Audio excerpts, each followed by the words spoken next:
At that time, Judah left his brothers and went down to stay with a man of Adullam named Hira. There, Judah met the daughter of a Canaanite man named Shua. He married her and lay with her. She became pregnant and gave birth to a son who was named She conceived again and gave birth to a son and named him Onan. She gave birth to still another son and named him Shelah. It was at Kezib that she gave birth to him.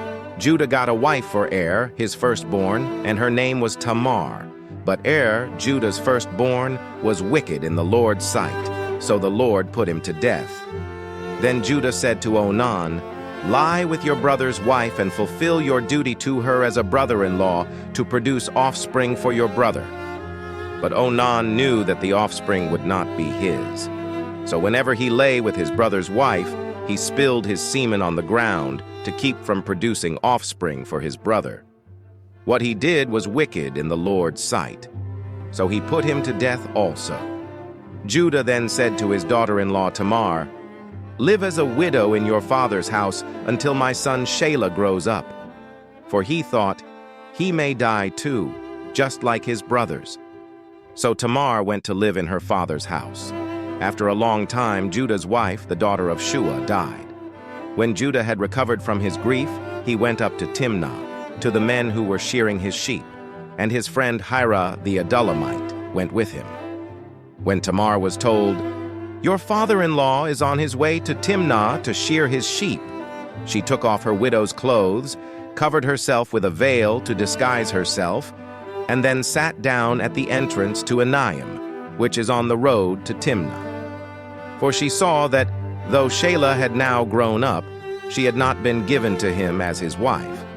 When Judah saw her, he thought she was a prostitute, for she had covered her face. Not realizing that she was his daughter-in-law, he went over to her by the roadside and said, "Come now, let me sleep with you." "And what will you give me to sleep with you?" she asked. "I'll send you a young goat from my flock," he said. "Will you give me something as a pledge until you send it?" she asked. He said, "What pledge should I give you?" "Your seal and its cord, and the staff in your hand," she answered. So he gave them to her and slept with her, and she became pregnant by him.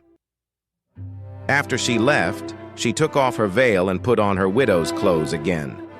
Meanwhile, Judah sent the young goat by his friend the Adullamite in order to get his pledge back from the woman, but he did not find her. He asked the men who lived there, "Where is the shrine prostitute who was beside the road at Enaim?" "There hasn't been any shrine prostitute here," they said. So he went back to Judah and said, "I didn't find her." Besides, the men who lived there said, "There hasn't been any shrine prostitute here." Then Judah said, "Let her keep what she has, or we will become a laughingstock. After all, I did send her this young goat, but you didn't find her." About 3 months later, Judah was told, "Your daughter-in-law Tamar is guilty of prostitution, and as a result she is now pregnant." Judah said, "Bring her out and have her burned to death." As she was being brought out, she sent a message to her father-in-law. "I am pregnant by the man who owns these," she said. And she added, "See if you recognize whose seal and cord and staff these are." Judah recognized them and said, "She is more righteous than I, since I wouldn't give her to my son Shelah." And he did not sleep with her again. When the time came for her to give birth, there were twin boys in her womb. As she was giving birth, one of them put out his hand. So the midwife took a scarlet thread and tied it on his wrist and said, "This one came out first." But when he drew back his hand, his brother came out, and she said, "So this is how you have broken out." And he was named Perez. Then his brother, who had the scarlet thread on his wrist, came out, and he was given the name Zerah.